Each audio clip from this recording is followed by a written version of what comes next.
না দিতে, তাই তিনি সেসব লোকদের অন্যায় দাবি মেনে নিতে অস্বীকৃতি জানালেন। কিন্তু সমস্যা হলো ওসমান রাদিয়াল্লাহু আনহু তাদের সাথে যুদ্ধ করতেও অস্বীকৃতি জানালেন। পরিস্থিতিটা তখন আসলে খুবই ঘোলাটে ছিল। আলী রাদিয়াল্লাহু আনহু এবং তার ছেলেরা তারা ওসমান রাদিয়াল্লাহু আনহুর নিরাপত্তার ব্যাপারে খুবই চিন্তিত এবং উদ্বিগ্ন ছিলেন। তিনি ওসমানকে জিজ্ঞাসা করলেন, অনুমতি চাইলেন, আপনি আমাকে আদেশ দিন যে আমরা এই দুর্বৃত্ত ফিতনাবাজ লোকগুলোর সাথে যুদ্ধ করি। তো ওসমান ইবনে আফফান বললেন যে আমি চাই না যে আমার জন্য কারো শরীর থেকে এক ফোঁটাও রক্ত ঝরুক।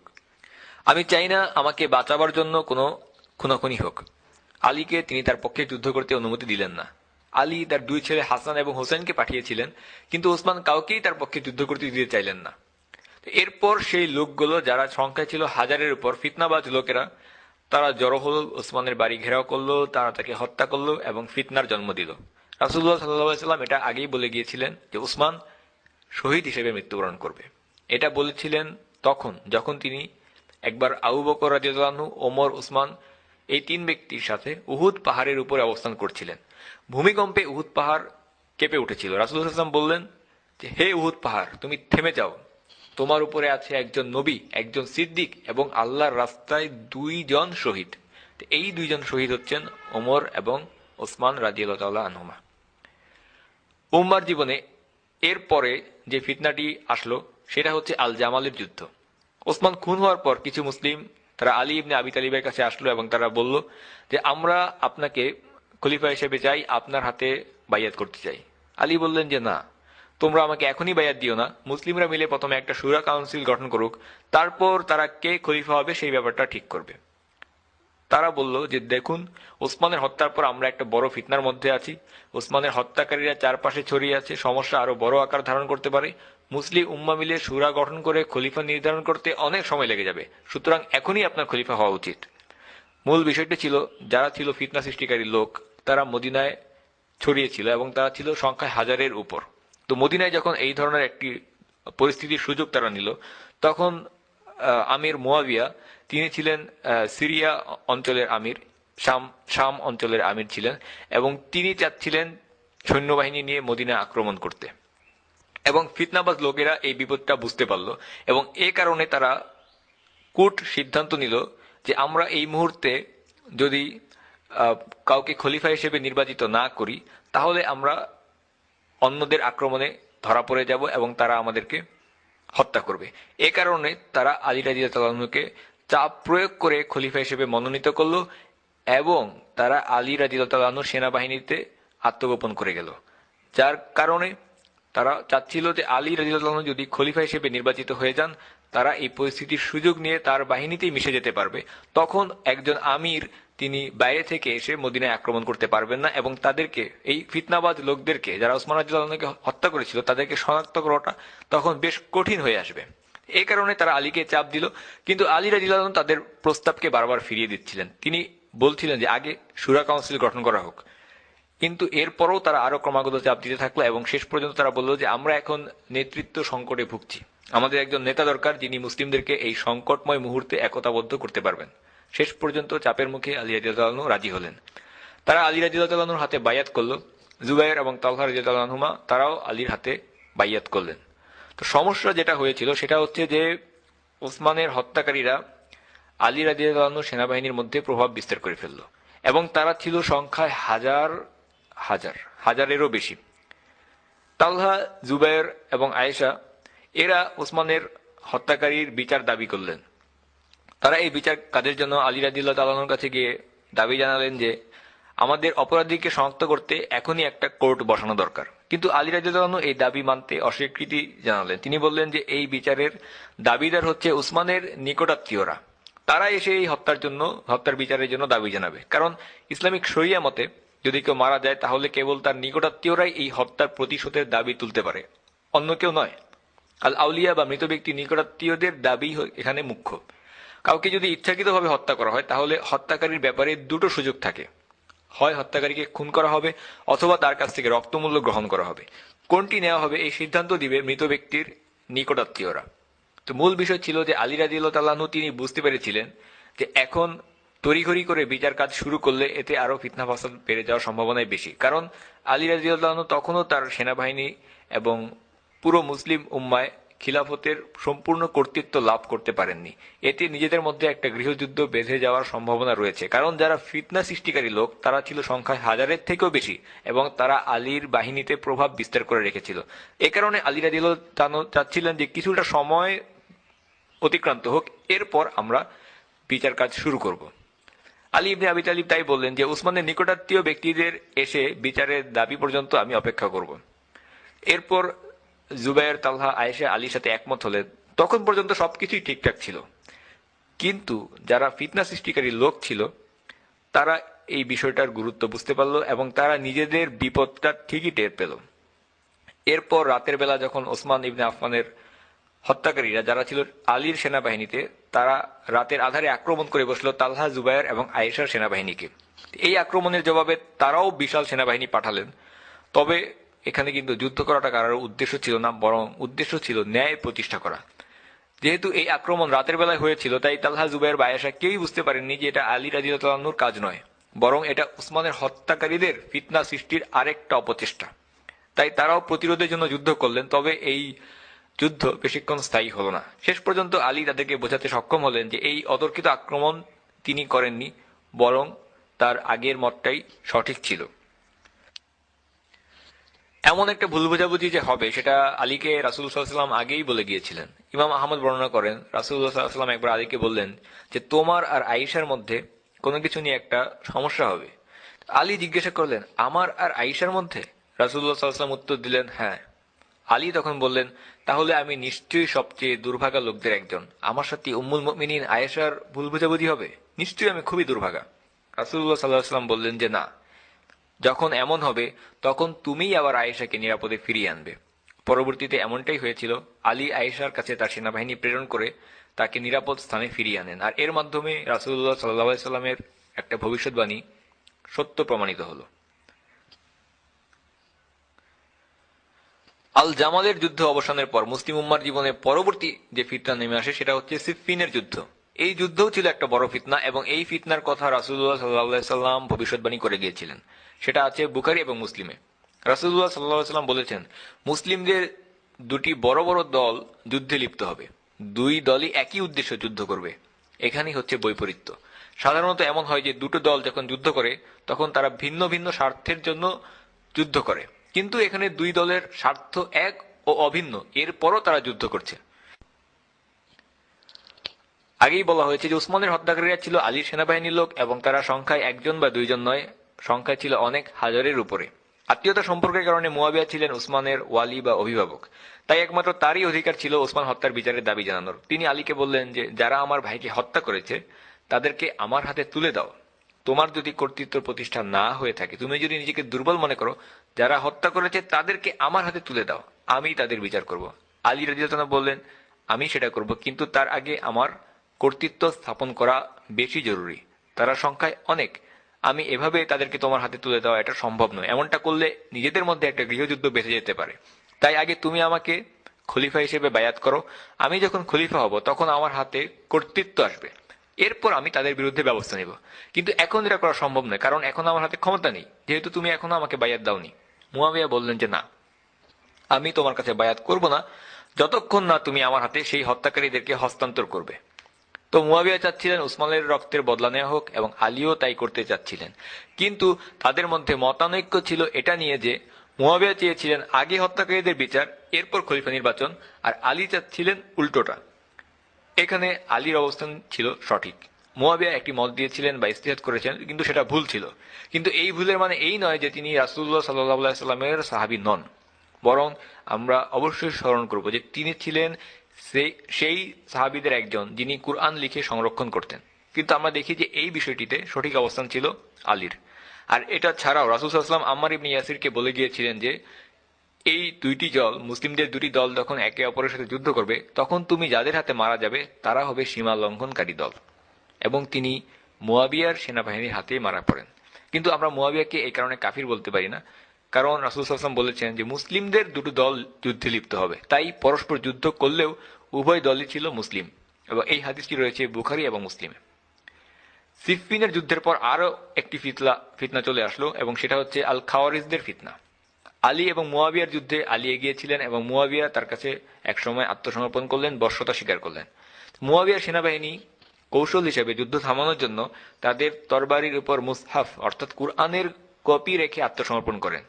আলী যখন এই দৃশ্য দেখলেন তখন তিনি যুদ্ধ করা বন্ধ করে দিলেন। কিন্তু কিছু যুদ্ধবাজ লোক ছিল যারা এই যুদ্ধ থেকে নিজেদের ফায়দা লুটছিল। তারা চাইছিল না যে এই যুদ্ধের অবসান হোক। তারা চাইল আলীর সাথে জুবায়ের এবং তালহা, তাদের যেরকম অকারণে ভুল বোঝাবুঝি হয়েছে, রক্তারক্তি হয়েছে, যুদ্ধ হয়েছে, তেমনি আলীর সাথে মুয়াবিয়ার এই যুদ্ধ চলতে থাকুক। এরা ছিল কিছু গোত্র প্রধান যারা এই রক্তপাত থেকে নিজেরা সুবিধা ভোগ করছিল, এবং এরা ছিল তারা যারা একের পর এক বিভিন্ন সমস্যার সৃষ্টি করে চলছিল। তারা পুরো ব্যাপারটিকে অতিরঞ্জিত করলো এবং তারা উভয় পক্ষেই বিদ্যমান ছিল। তারা বলল যে কিভাবে আলী যুদ্ধ করা থেকে নিজেকে বিরত করতে পারলেন? মুয়াবিয়ার সাথে যুদ্ধ করা তো আল্লাহর হুকুম, আর এখানে আলী নিজের মতকে আল্লাহর আইনের উপরে প্রাধান্য দিচ্ছেন। প্রথমে তারা বলল আলী ভুল করছেন, পরবর্তীতে তারা বলল আলী কুফর করছেন। এর আগেই তারা মুয়াবিয়া এবং আমর ইবনেল আজকেও কুফরে লিপ্ত হওয়ার জন্য দায়ী করেছে। এবার তারা আলী রাদিয়াল্লাহু আনহুকে কাফির বলে আখ্যায়িত করছে। এবং এরপর তারা আলী সেনাবাহিনী থেকে বিচ্ছিন্ন হয়ে গেল, এবং এই কারণেই তাদেরকে বলা হয়ে থাকে যে খাওয়ারিজ। খাওয়ারিজ হচ্ছে তারা যারা ইসলামিক জামা থেকে আলাদা হয়ে যায়, বিচ্ছিন্ন হয়ে পড়ে। আলী রাদিয়াল্লাহু আনহু এদেরকে ফিরিয়ে আনতে, এদের ভুল সংশোধন করার জন্য আব্দুল্লাহ ইবনে আব্বাসকে পাঠালেন। তো ইবনে আব্বাসের সাথে সংলাপের পর তিনি তাদের মধ্য থেকে 4000 জনকে আবার ফিরিয়ে আনতে সক্ষম হলেন। তো বাকিরা রয়ে গেল তাদের পূর্বের অবস্থানে। এভাবে খাওয়ারিজ ফিরকার জন্ম। তাদের বংশানুক্রম এবং উৎস যদি আমরা খুঁজতে যাই, সেটা পাবো আমরা রাসূলুল্লাহ সাল্লাল্লাহু আলাইহি সাল্লামের সময়ে। এবং তাদের সবচেয়ে বড় একটি লক্ষণ বৈশিষ্ট্য হচ্ছে দ্বীনের ব্যাপারে এরা চরম পন্থা অনুসরণ করে। সহিহ বুখারীতে এদের ব্যাপারে একটা হাদিস বর্ণিত রয়েছে যে আবু সাঈদ আল খুদরি রাদিয়াল্লাহু আনহু বলেন, রাসূলুল্লাহ সাল্লাল্লাহু আলাইহি ওয়াসাল্লাম যুদ্ধে প্রাপ্ত গনিমতের মাল যখন বন্টন করছেন, তখন বনু তামিম গোত্রের জুলখাইসরা নামে এক ব্যক্তি খুব বীরদর্পের সাথে, উদ্ধত্তের সাথে রাসূল সাল্লাল্লাহু আলাইহি ওয়াসাল্লামকে বলল, আপনি ন্যায়বান হন। লক্ষ্য করুন তার চরম বেয়াদবিপূর্ণ আচরণের দিকে। সে আল্লাহ রাসূল সাল্লাল্লাহু আলাইহি ওয়াসাল্লামকে আদেশ করছে ন্যায় বিচার করার জন্য। উত্তরে রাসূলুল্লাহ সাল্লাল্লাহু আলাইহি ওয়াসাল্লামও বললেন, দুর্ভোগ তোমার জন্য, আমি যদি ন্যায় বিচার না করি তবে কে করবে? আমি যদি ন্যায় বিচার না করি তাহলে তো আমি অবশ্যই ক্ষতিগ্রস্তদের মধ্যেই একজন হয়ে গেলাম। তুমি আমাকে ন্যায় বিচার করতে বলছো? ওমর ইবনুল খাত্তাব রাদিয়াল্লাহু আনহু বললেন, আমাকে আদেশ করুন এই লোকের মাথা শরীর থেকে বিচ্ছিন্ন করে ফেলি। রাসূলুল্লাহ সাল্লাল্লাহু আলাইহি ওয়াসাল্লাম বললেন যে তাকে ছেড়ে দাও, কালের আবর্তে তার অনেক অনুসারী হবে। তুমি দেখবে তারা এমন একাগ্রতার সাথে সালাত আদায় করবে যে তাদের সালাতের তুলনায় তোমাদের সালাত কিছুই মনে হবে না, তাদের সাওমের তুলনায় তোমাদের সাওমের কোনো তুলনাই হবে না। অর্থাৎ এই লোকগুলো ইবাদতের একনিষ্ঠতার কারণে বাইরে থেকে তাদেরকে দেখলে এতটাই ধর্মপরায়ণ এবং তাকওয়া সম্পন্ন মনে হবে যে তাদের তুলনায় সাহাবাদের আমল কিছুই নয়। রাসূলুল্লাহ সাল্লাল্লাহু আলাইহি ওয়াসাল্লাম বলেছেন তারা কুরআন পড়বে, কিন্তু এই পড়া তাদের গলার ভেতরে প্রবেশ করবে না। অর্থাৎ এই কুরআন তারা পড়বে ঠিকই, কিন্তু তাদের জীবনে কোনো প্রয়োগ হবে না। রাসূলুল্লাহ সাল্লাল্লাহু আলাইহি ওয়াসাল্লাম আরো বলেছেন তারা এমন ভাবে দিন থেকে বেরিয়ে যাবে যেমন করে একটা তীর লক্ষ্যবস্তু ভেদ করে বের হয়ে যায়। অর্থাৎ তারা দিন থেকে এত সহজে এবং দ্রুত বের হয়ে যাবে যে কেউ তেমন কিছু বুঝে ওঠার আগেই তা হয়ে যাবে। তারা দিন থেকে বের হয়ে যাবে তাদের এই চরমপন্থী মনোভাবের কারণে। বাইরে থেকে দেখলে তারা খুবই ধার্মিক, কিন্তু তাদের মনের ভেতরটা অত্যন্ত কঠোর, পাথরের মতো শক্ত। রাসূলুল্লাহ সাল্লাল্লাহু আলাইহি ওয়াসাল্লাম ওমর ইবনুল খাত্তাবকে বলেছিলেন, আল কুয়াইসরা এর মতো মানুষদের থেকেই খারেজিদের জন্ম। আপনারা দেখবেন যে তার আচরণের মধ্যে রয়েছে প্রবল ঔদ্ধত্য আর বেয়াদবি, অহংকার। তার আচরণ ছিল খুবই কর্কশ, রূঢ়। এরাই হলো সেই লোক যারা পরবর্তীতে ওসমানকে হত্যা করেছে, যদিও তখন তাদেরকে খারেজি হিসেবে ডাকা হতো না। এরাই হলো তারা যারা আলী এবং জুবায়ের তালহার মধ্যে যুদ্ধ বাঁধিয়ে দিয়েছিল। আবার এরাই হচ্ছে তারা যারা আলী আর মুয়াবিয়ার মধ্যে শান্তি স্থাপিত হলেও যুদ্ধ চালিয়ে নিতে চেষ্টা করেছে। যখনই তারা কোথাও রক্তপাত দেখেছে তখনই তারা সেখানে গিয়ে যোগ দিয়েছে। তো মুসলিমদের মধ্যে শান্তি, এটা এই খারেজিদের সহ্য হয়নি। তো এখন প্রশ্ন হচ্ছে যে আমরা কিভাবে বুঝবো রাসূল সাল্লাল্লাহু আলাইহি ওয়াসাল্লাম যেই লোকদের কথা বলেছিলেন যে তারা দিন থেকে বের হয়ে যাবে, সেই হাদিসটি আলীর সেনাবাহিনী থেকে বের হয়ে যাওয়া লোকদের ক্ষেত্রে প্রযোজ্য হইল। রাসূল সাল্লাল্লাহু আলাইহি ওয়াসাল্লাম হাদিসের এই ব্যাপারে একটি ইঙ্গিত দিয়েছিলেন। বুখারীতে বর্ণিত যে আবু সাঈদ আল খুদরি বলেন, রাসূলুল্লাহ সাল্লাল্লাহু আলাইহি ওয়াসাল্লাম খাওয়ারিজদের মধ্যে এক ব্যক্তির বর্ণনা করেন, সে হবে কালো বর্ণের, তার একটা হাত থাকবে দেখতে মহিলাদের স্তনের মতো। এর মানে হচ্ছে যে তার হাতে যেন কোনো হাড় থাকবে না। একটু ফোলা প্রকৃতির থাকবে, তাই সেটাকে মহিলাদের স্তনের মতো দেখাবে। আবু সাইদ বললেন, আমি আলীর পক্ষে খাওয়ারিজদের বিপক্ষে যুদ্ধে অংশগ্রহণ করেছিলাম। আলী খারিজিদের কাছে গিয়ে তাদেরকে বোঝানোর চেষ্টা করলেন যে তারা ভুল করছে, কিন্তু তারা তাকে মেনে নিতে অস্বীকৃতি জানালো। তারা বলল, আলী, তুমি আল্লাহর আদেশের অবাধ্য হয়েছ। আলী কথা না বাড়িয়ে বললেন যে আমি তোমাদেরকে 3টা প্রস্তাব দিচ্ছি। প্রথমত, আমি তোমাদের মসজিদে সালাত আদায় করতে বাধা দেব না, তোমরা আমাদের সাথেই সালাত আদায় করতে পারবে। 2 নম্বর, আমি তোমাদেরকে যুদ্ধে গনিমতের মালের একটা অংশও দিব। 3 নম্বর, তোমরা যদি মুসলিমদেরকে ছেড়ে দাও তাহলে আমিও তোমাদেরকে ছেড়ে দেব, তোমরা নিরাপদে থাকবে। আলী ক্ষমাশীলতার এরকম একটা নিদর্শন দেখানোর পরেও খারেজিরা তাদের কথা রাখেনি, তারা মুসলিমদের ছেড়ে দেয়নি। আল্লাহ রাসূলের সাহাবী খাব্বাব বিন আরাত তার পুত্র, তার স্ত্রী এবং সন্তানদেরকে নিয়ে তিনি যখন ইরাকে যাচ্ছিলেন, তখন পথে মধ্যে খারেজিরা তার পথ আটকালো। তারা বিভিন্ন জায়গায় চেক পয়েন্ট বসিয়ে রেখেছিল। তারা তাকে বলল, তুমি কে? তিনি নিজের পরিচয় দেওয়ার পর তারা বলল, তুমি কার পক্ষে যুদ্ধ করছো? তুমি কি আমাদের পক্ষে নাকি বিপক্ষে যুদ্ধ করছো? তিনি বললেন, আমি তোমাদের বিপক্ষে নই, তবে আমি সত্যের পক্ষে। একথা বলার পরেও তারা তাকে হত্যা করলো। তার স্ত্রী ছিলেন গর্ভবতী, তারা তার পেট কেটে ভ্রূণ বের করে তাকে হত্যা করলো। এরপরই আলী রাদিয়াল্লাহু আনহু তাদের বিরুদ্ধে চূড়ান্ত যুদ্ধ ঘোষণা করলেন, কারণ তাদের সাথে এটাই বোঝাপড়া হয়েছিল যে তারা মুসলিমদেরকে তাদের মতো ছেড়ে দেবে, তাহলে তাদেরকেও কিছু করা হবে না। কিন্তু আল্লাহ রাসূল সাল্লাল্লাহু আলাইহি ওয়াসাল্লামের সাহাবীর পুত্র তার স্ত্রীকে নৃশংসভাবে হত্যা করার পর আলী ইবনে আবি তালিব খারিজিদের বিরুদ্ধে যুদ্ধ ঘোষণা করলেন, এবং আন নাহরানের যুদ্ধে আলী তাদেরকে পরাজিত করেন এবং তাদের অনেককে হত্যা করেন। আবু সাঈদ আল খুদরি বলেন, আমি ছিলাম আলীর পক্ষে। তিনি আমাদেরকে আদেশ দেন, রাসূলুল্লাহ সাল্লাল্লাহু আলাইহি ওয়াসাল্লাম যে লোকটার বর্ণনা দিয়েছেন তাকে খুঁজে বের করো। আমি নিজের চোখে একটা লোককে দেখলাম যে রাসূল সাল্লাল্লাহু আলাইহি সাল্লামের বর্ণনার সাথে হুবহু মিলে যায়। এভাবেই আমরা বুঝতে পারি যে খারিজি বলতে তিনি কাদেরকে বুঝিয়েছেন। আলী ইবনে আবি তালিব বলেন যে এই লোকগুলোকে যারা হত্যা করবে তাদের জন্য অনেক পুরস্কার রয়েছে।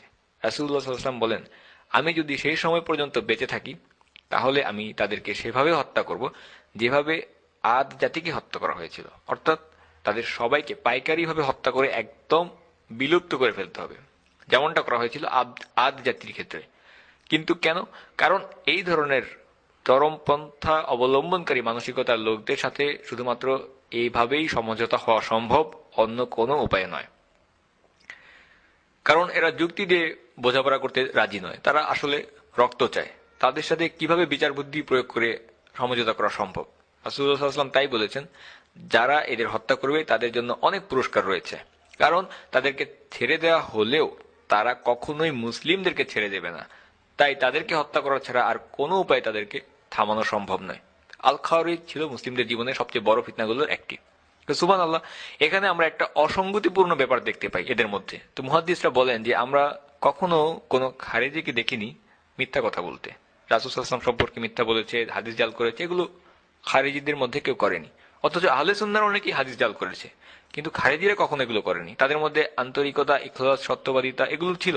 কিন্তু সমস্যা হলো তারা ছিল ভারী একগুঁয়ে, এবং তারা খুন খারাপি, রক্তপাতকে কিছুই মনে করতো না। আর খাওয়ারিজদের এই ফিতনা যে শুধু রাসূলুল্লাহ সাল্লাল্লাহু আলাইহি ওয়াসাল্লামের যুগে ছিল তা নয়। আল্লাহ রাসূল ভবিষ্যৎবাণী করেছেন যে তাদের ফিতনা যুগে যুগে আসবে। তাদের ফিতনা কোনো একটা প্রজন্মে আসবে এবং সেই প্রজন্মে সীমাবদ্ধ থাকবে। এক যুগের ফিতনা বংশানুক্রমে পরের যুগ পর্যন্ত স্থায়ী হবে না। পরবর্তী প্রজন্মে আবার নতুন করে ফিতনা শুরু হবে এবং এভাবে দাজ্জালের আগমন পর্যন্ত হতেই থাকবে। এর কারণ হলো তারা প্রথমে নিজেদের মধ্যে মারামারি কাটাকাটি করে শেষ হয়ে যাবে, নিজেরাই নিজেদেরকে বিলুপ্ত করে ফেলবে, অথবা বাইরে থেকে কেউ এসে তাদেরকে হত্যা করবে। কিন্তু তাদের যে চরমপন্থা মানসিকতা তা ভিন্ন স্থান কাল পাত্রের মানুষের মধ্যে বারবার জন্ম নেবে এবং নতুনভাবে এই ফিতনা আরম্ভ হবে। আর তারা যখন এইরকম যুদ্ধ বাঁধিয়ে দেবে, রক্তপাত ঘটাবে, যতক্ষণ না তাদেরকে ধ্বংস করা হবে তারা এগুলো করতেই থাকবে। তাদের মানসিকতাটাই হচ্ছে এরকম। ইবনে মাজাতে বর্ণিত আছে, আব্দুল্লাহ ইবনে ওমর বলেন যে আমি শুনেছি রাসূল সাল্লাল্লাহু আলাইহি ওয়াসাল্লাম বলেছেন, তাদের এক প্রজন্মের আবির্ভাব ঘটবে এবং তারা সম্পূর্ণরূপে বিলুপ্ত হবে। তারপর আরেকটি নতুন প্রজন্মের আবির্ভাব ঘটবে এবং তাদেরও বিলোপ হবে। আব্দুল্লাহ ইবনে ওমর বলেন, রাসূলুল্লাহ সাল্লাল্লাহু আলাইহি ওয়াসাল্লাম এই কথাটি প্রায় 20 বারেরও বেশি পুনরাবৃত্তি করেন। সবশেষে তিনি বলেন, যতক্ষণ না দাজ্জালের আগমন ঘটে, অর্থাৎ খারিজিদের প্রত্যেকটি প্রজন্ম নিজেরা মারামারি করে শেষ হয়ে যাবে অথবা বাইরে থেকে কেউ এসে তাদেরকে ধ্বংস করবে। আব্দুল্লাহ ইবনে ওমর বলেন যে এই লোকগুলো ছিল সবচেয়ে খারাপ লোক, সবচেয়ে খারাপ লোক। তিনি বলেন, তারা কুরআনের যে সমস্ত আয়াত কাফিরদের ব্যাপারে নাজিল হয়েছে, কাফিরদের কথা বলছে, সেগুলো তুলে নিয়ে মুসলিমদের ব্যাপারে তারা প্রয়োগ করত। তারা প্রায়ই মুসলিমদেরকে কুফরের অভিযোগে সাব্যস্ত করত এবং নিয়মিত ভিত্তিতে মুসলিমদেরকে কাফের ঘোষণা করত। এটাই হচ্ছে তাদের চরিত্রের সবচেয়ে বড় বৈশিষ্ট্য। এর পরবর্তী ফিতনা হচ্ছে আল হুসাইন ইবনে আলী ইবনে আবি তালিবের মৃত্যু। রাসূলুল্লাহ সাল্লাল্লাহু সাল্লামের সামনে একবার জিবরাইল আলাইহিস সালাম কিছু লাল মাটি নিয়ে এসেছিলেন এবং বলেছিলেন যে আপনার নাতি হুসাইনকে হত্যা করা হবে, আর এই হলো সেই মাটি যে মাটিতে তাকে হত্যা করা হবে। হুসাইন ইবনে আলী নিহত হলেন কারবালার যুদ্ধে। তার পিতা আলীর মৃত্যুর পর তার ভাই হাসান ইবনে আবি তালিব তাকে বায়াত করা হলো এবং তিনি 6 মাস পর্যন্ত শাসনভারের দায়িত্ব এরপর ছেড়ে দিলেন। এরপর হুসাইনকে ইরাকের কিছু গোত্র এবং আহলেল বাইতের পক্ষ থেকে বায়াত করা হলো এবং তাকে সামরিক রাজনৈতিক সাহায্য সহযোগিতার ওয়াদা দেওয়া হলো। তাদের সাথে বনি উমাইয়া গোত্রের যুদ্ধ হয়, কিন্তু ইরাকের গোত্রগুলো এবার তাদের প্রতিশ্রুতি ভঙ্গ করে। তাই শেষ পর্যন্ত হুসাইন ইবনে আবি তালিবের সাথে আহলুল বাইতে শুধু থেকে গেলেন তার আত্মীয় স্বজনরা, এবং তার আত্মীয় স্বজনরা তার সাথে যুদ্ধ চালিয়ে যান এবং শেষ ব্যক্তিটি নিহত হওয়ার আগ পর্যন্ত তাদের সকলেই এই যুদ্ধে নিহত হন। আল্লাহ রাসূল সাল্লাল্লাহু আলাইহি ওয়াসাল্লামের পরিবার রক্তাক্ত হয়। মুসলিমদের ইতিহাসে এটি একটি কালো অধ্যায় যে মুসলিম উম্মার হাত রাসূলুল্লাহ সাল্লাল্লাহু আলাইহি ওয়াসাল্লামের পরিবারের রক্তে লাল হয়েছে। এই ঘটনা ঘটেছিল ইয়াজিদ ইবনে মুয়াবিয়ার সময়ে। ইয়াজিদ পরবর্তীতে আরো একবার মদিনায় এরকম হত্যাযজ্ঞ চালায় এবং সেটাকে বলা হয় থাকে মারিফাতুল হাররা। সেখানে তিনি মদিনা আক্রমণ করেছিলেন এবং দিনের পর দিন রক্তপাত সংগঠিত করেছেন।